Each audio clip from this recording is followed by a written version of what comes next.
estão vocês? Você daí, eu daqui, vamos geografar. E o assunto de hoje, nós iremos estudar sobre climas, fatores climáticos, fenômenos climáticos. Venha comigo nessa aula e vamos aproveitar.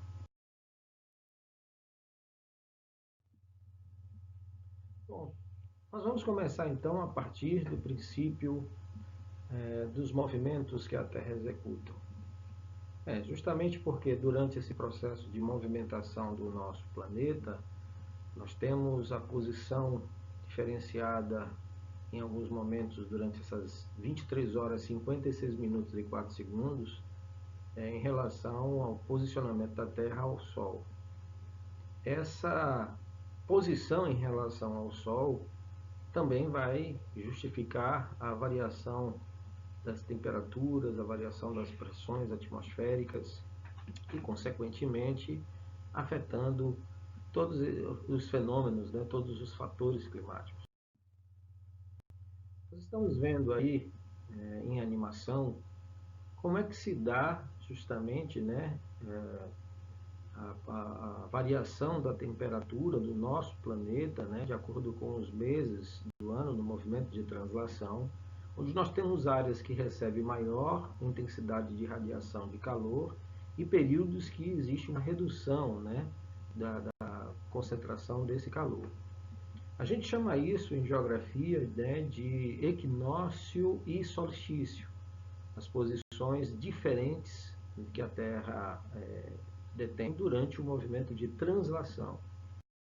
Bem, pessoal, então, em diferentes posições durante o movimento de translação, a gente tem aí 4 fotografias de um mesmo lugar com períodos diferentes, onde vão se manifestar as estações da primavera, do verão, do outono e do inverno. Ok? Então, isso acontece por causa do movimento de translação, do que a gente já falou no slide anterior, que a gente chama de equinócio e solstício. Então, esse posicionamento diferenciado da Terra em relação ao movimento que ela executa ao redor do Sol proporciona a sucessão dessas estações. O equinócio serão as estações de primavera e outono, e o solstício, as estações de verão e inverno. Então, esse esquema mostra claramente como acontece a sucessão das estações do ano. Então, nós temos aí em relação ao hemisfério sul as sucessivas estações. Isso acontece, gente, por causa do grau de inclinação que a Terra tem em relação à sua órbita. Então, no dia 23 de setembro acontece o equinócio da primavera aqui no hemisfério sul. Obviamente, as estações elas acontecem inversas. Se é primavera no dia 23 de setembro aqui no hemisfério sul, no hemisfério norte, a partir do dia 23 de setembro, acontece o outono. Em 22 de dezembro, no hemisfério sul, acontece o verão. No hemisfério norte, o inverno. Em 21 de março, acontece o equinócio do outono no hemisfério sul e no hemisfério norte, a primavera.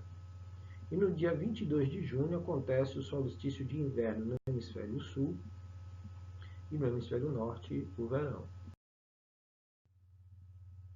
Então, isso acontece porque a Terra ela não é uma esfera, não é uma esfera perfeita, mas essa inclinação obviamente provoca a radiação diferenciada em diferentes pontos do nosso planeta. Existem áreas que recebem maior radiação, áreas que recebem menor radiação.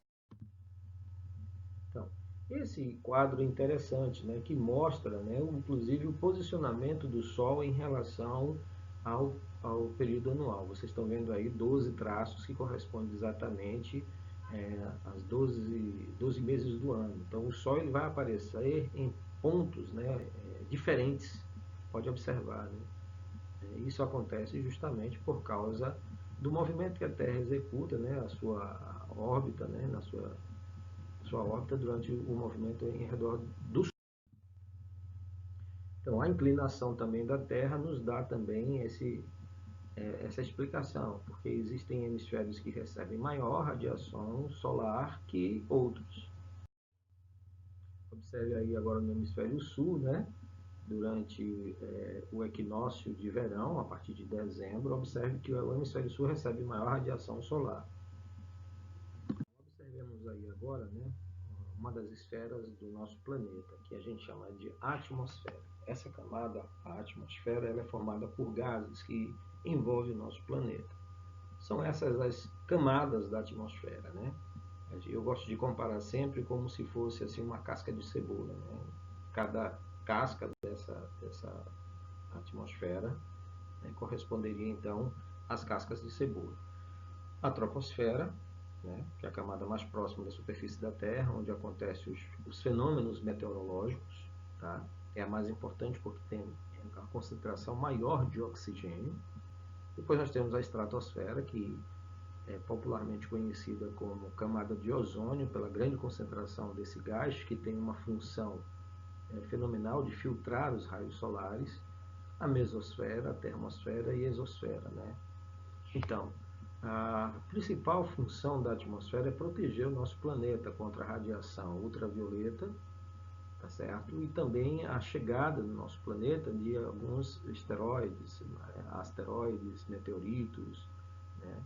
Lixo espacial e etc. e tal. Então, ao entrar em contato com a atmosfera, na presença do oxigênio, esses materiais eles são consumidos, certo? E a sua principal função é de proteção. Então, pessoal, nós começamos com uma pergunta muito simples. Qual é a diferença entre tempo e clima? O tempo é o estado momentâneo da atmosfera. A sua principal característica é a sua instabilidade, né? Várias vezes a gente ouve falar sobre a previsão do tempo que se espera, mas muitas vezes elas não se confirmam, justamente por causa dessa sua instabilidade. Tem a ver com as condições meteorológicas. Já o clima é o conjunto das variações do tempo.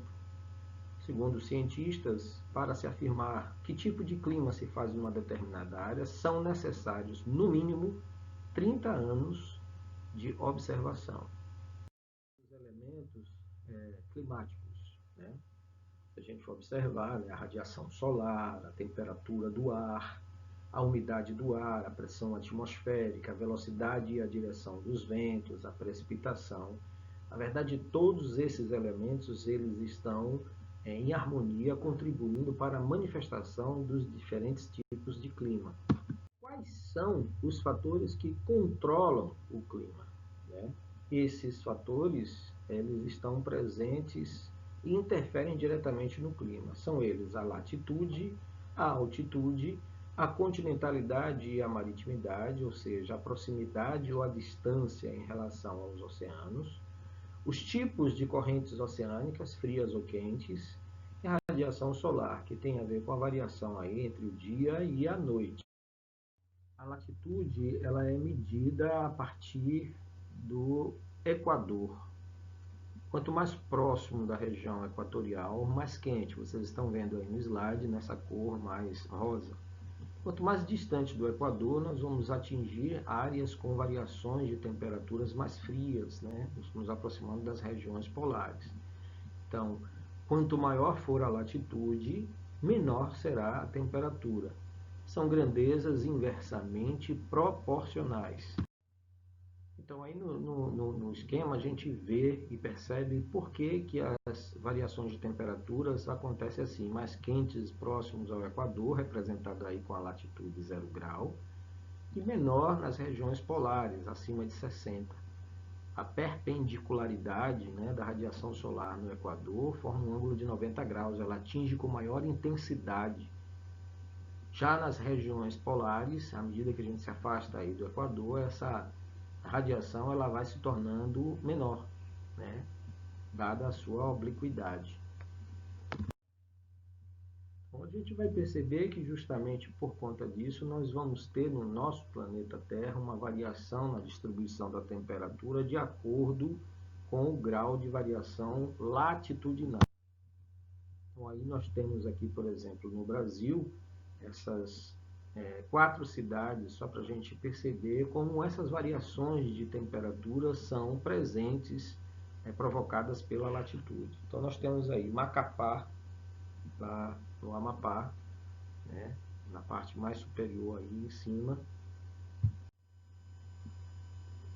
Em Macapá, a gente vai encontrar aí, ó, médias de temperaturas que atingem aí, ó, a sua localização está a 0 grau e a 2 minutos ao sul, temperaturas bem mais elevadas, você consegue perceber ali no gráfico, né, temperaturas que tem médias aí chegando a 25, 27, 28 graus centígrados, a média.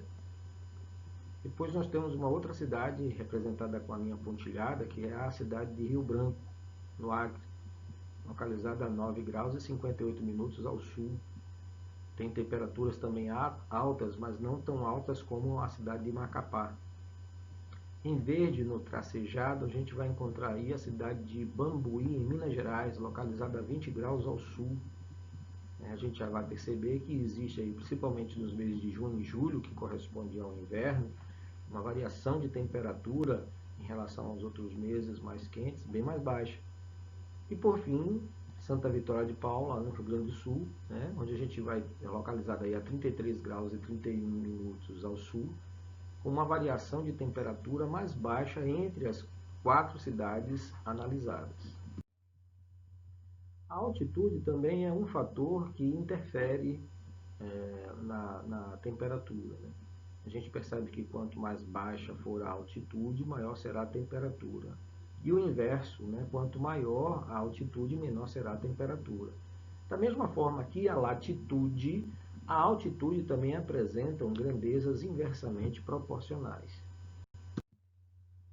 Aí ao fundo nós temos aí, né, Monte Kilimanjaro, lá no Quênia, na África.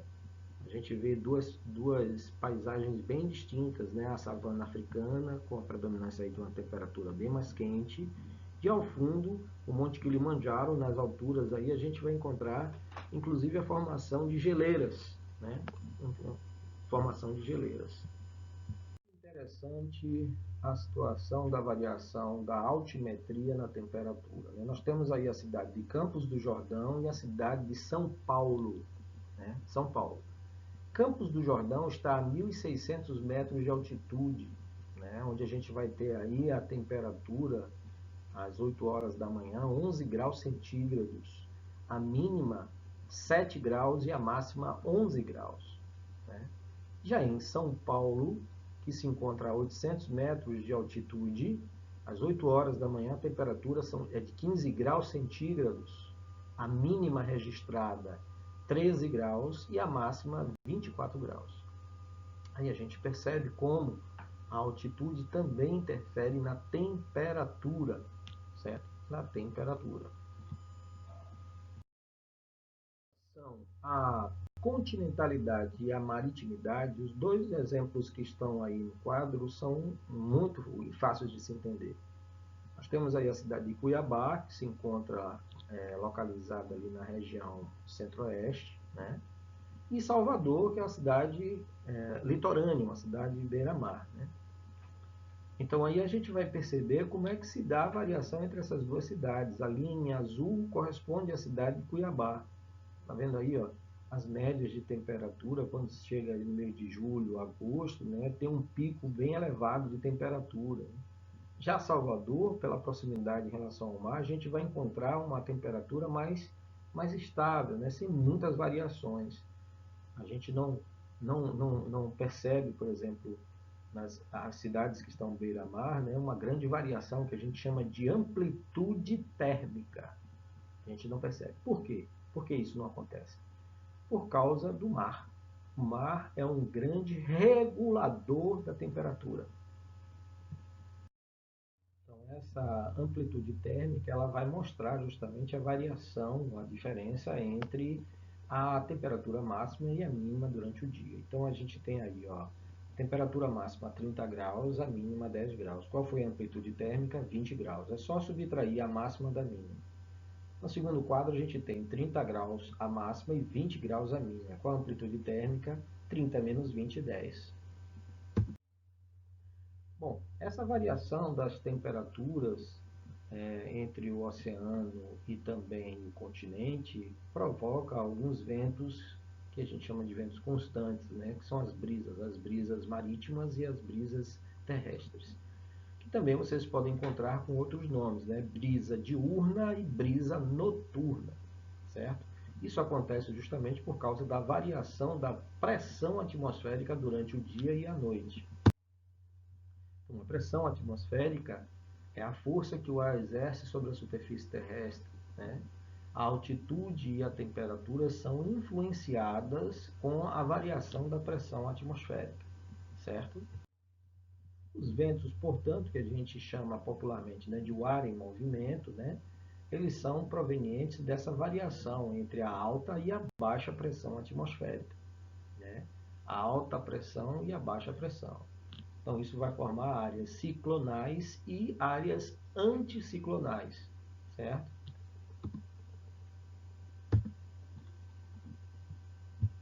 A umidade do ar também interfere na temperatura. Já perceberam, por exemplo, quando o ar está muito saturado de umidade? Aqui na Bahia a gente chama isso de mormaço. A gente vê como a temperatura ela fica bem, bem mais quente, né? A circulação do ar não acontece com tanta velocidade, né? Parece que está tudo parado, aquele abafamento. Pois é. Então, a grande concentração de umidade também interfere na temperatura, né? E a gente vai ver, inclusive, né, que o ar ele tem uma capacidade limite, né, quando ele fica saturado. O ar quente tem maior capacidade de conter um maior vapor de água, né, do que o ar frio. Quando o ar saturado enfrenta, né, uma diminuição da temperatura, ela condensa, né, sob a forma de orvalho, de nuvens, de neve, de nevoeiro e de chuva. Então, a precipitação a gente vai chamar o processo pelo qual, né, um fenômeno pelo qual esse vapor d'água se condensa e ele fisicamente é atraído para as partes mais baixas, né? Então esse nome de precipitação. Existem diferentes tipos de chuvas, né? Chuvas orográficas, chuvas frontais e chuvas convectivas. As chuvas convectivas elas acontecem onde existe muita evaporação, nos oceanos, aqui no Brasil, nas regiões mais ao norte, na Amazônia. Já as chuvas frontais elas são típicas de regiões litorâneas, né, no encontro de duas massas de ar com características diferentes. E as de relevo ou de montanhas que acontecem em áreas de elevação. Na região sudeste do Brasil, ali próximo a São Paulo, chamam essa chuva, né, de chuvas chuviscos, né, para nós aqui na Bahia. Lá eles chamam de garoa, certo? De garoa. As massas de ar, elas também têm um papel fundamental. Normalmente essas massas de ar, elas, quando se encontram em determinadas áreas, elas acabam provocando, né, fenômenos. Elas trazem consigo, e ao atingir determinadas áreas, algumas características de sua área de formação. Basicamente, são 5 massas de ar que atuam aqui no Brasil, na América do Sul. São elas: a massa equatorial continental, a massa equatorial atlântica, a massa tropical atlântica e a massa tropical continental. E, por fim, a massa polar atlântica, que atinge aí as regiões mais ao sul.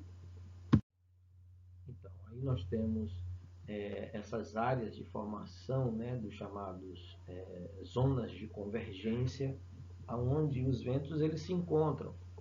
E exatamente a partir daí a gente vai entender o que significa o termo ZECIT, Zona de Convergência Intertropical. Essa faixa que vocês estão vendo, né, na cor vermelha e azul em diferentes períodos, né, em junho, julho e também no mês de janeiro, corresponde à chamada zona de convergência intertropical. Por onde essas áreas passam, elas carregam e transportam grandes quantidades de umidade. Observe ali no mês de julho, né, junho, que essa chuva ela atinge ali aquela região do sudeste asiático, é quando acontece ali o período das chamadas chuvas de monções, né? No mês de janeiro, né, janeiro, fevereiro, aí, né, essa chuva ela traz chuva aí para a região do sertão, né, para a região aqui do nordeste do Brasil. Obviamente é uma área que que os ventos alísios convergem, né, para a região do Equador, trazendo a umidade dos oceanos, da floresta amazônica, desses grandes biomas, né, que existem aí no nosso planeta.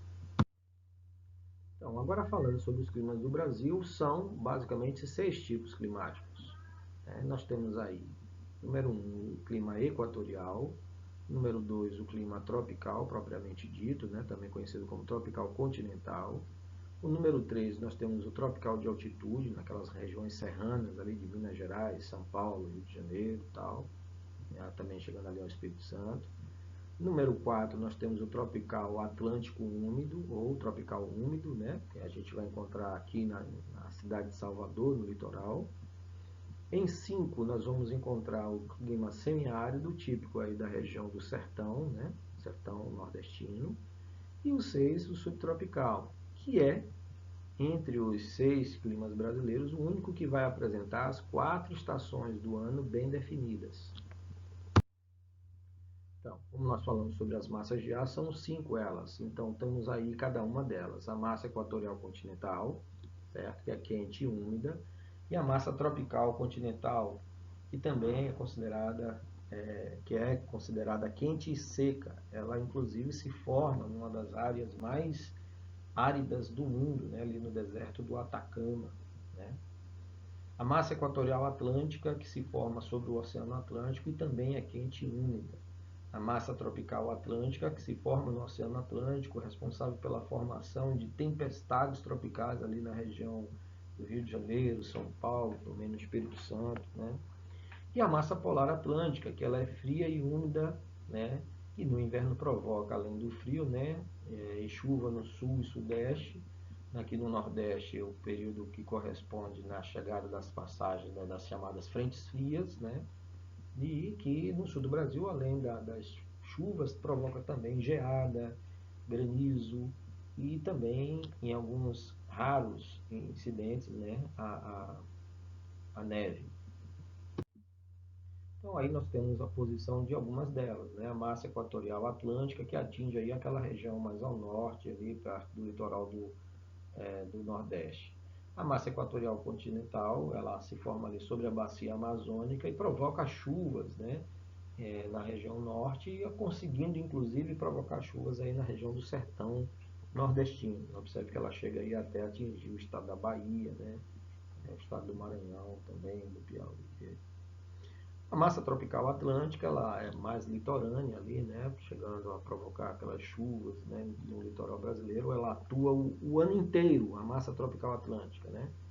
Ela atua o ano inteiro. E a massa tropical continental, que durante alguns períodos, principalmente do inverno, ela ganha força e empurra essa umidade provocada aí pela massa tropical atlântica de volta para o oceano. Ela é extremamente dura, né? E tem provocado aí no sul do Brasil, vocês vão ver nos noticiários, né, o prolongamento da seca. Então nós temos aí durante o inverno, né, a massa equatorial continental, ela perde força durante o inverno, né, a massa tropical atlântica ganha força, e a massa polar, que é a que atinge as maiores extensões territoriais no Brasil. Então, por características, a gente agora vai deixar bem claro para vocês, né, cada um desses climas do Brasil. Subtropical, o inverno é extremamente rigoroso, né, onde a gente tem as menores temperaturas, mas existe uma extrema regularidade na distribuição de chuvas, na região subtropical ao sul, certo? 2, nós vamos encontrar aí o tropical de altitude, mais precisamente ali nas regiões serranas do sudeste do Brasil, Minas Gerais, São Paulo e tal. 2 estações bem definidas, o verão é quente e o inverno chuvoso, né? O inverno quente, o verão quente e chuvoso, e o inverno seco. As temperaturas médias no verão e são baixas, né, durante o inverno. O clima equatorial, são elevadas as temperaturas durante o ano inteiro, né, e pequena variação de temperatura, pequena amplitude térmica, certo? Altíssimos índices pluviométricos. Existem áreas da região norte do Brasil que a precipitação chega a ultrapassar 4.500 milímetros. Só para vocês terem uma ideia. Clima tropical ou continental, praticamente dito, ali na região centro-oeste do Brasil, a gente vai encontrar os verões quentes e chuvosos e um inverno extremamente seco, certo? Grandes aí variações de oscilação de temperatura. Já no semiárido, as temperaturas são elevadas, né? As chuvas são escassas e irregulares, né? Com uma média inferior a 750 milímetros de chuva. Já nas regiões tropicais do Atlântico, no litoral, né, são duas estações bem definidas, o verão quente e chuvoso e o inverno frio e com alta pluviosidade. Bom, aí vocês estão vendo o climograma de cada uma desses climas que existem aqui no Brasil, né? Então nós temos aí o clima equatorial, você vê na marca azul a quantidade de chuva que acontece nessa região. E na linha vermelha está mostrando aí, ó, a média de temperatura de cada um desses meses. Como é que a gente lê um climograma? Alguém já se perguntou? Bom, na barra da direita a gente vai encontrar os graus centígrados, a média de temperatura de cada mês.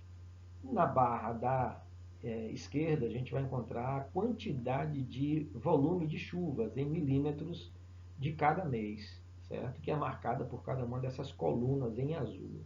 E a linha em vermelho marca a média de temperatura de cada mês. Embaixo do climograma, vocês vão ver letras lá, né? JF, MA, PAPA, até D. Corresponde exatamente os 12 meses do ano, né? Janeiro, fevereiro, março, abril, dezembro. Então é assim que a gente analisa um climograma. Observe como no semiárido essa temperatura alta ela se mantém praticamente constante durante o ano inteiro. Já o subtropical, observe que existe uma grande queda da temperatura justamente durante os meses do inverno, seguida também com o tropical de altitude. Ok? Bom, a nível de planeta a gente vai encontrar o quê? Essas zonas térmicas, né? Zonas quentes, zonas de clima frio, zonas de clima temperado e zonas de clima de altitude, né? Vocês estão vendo aí, né? Essas zonas quentes que elas se classificam como equatoriais, tropical úmido, tropical seco e desérticos, certo?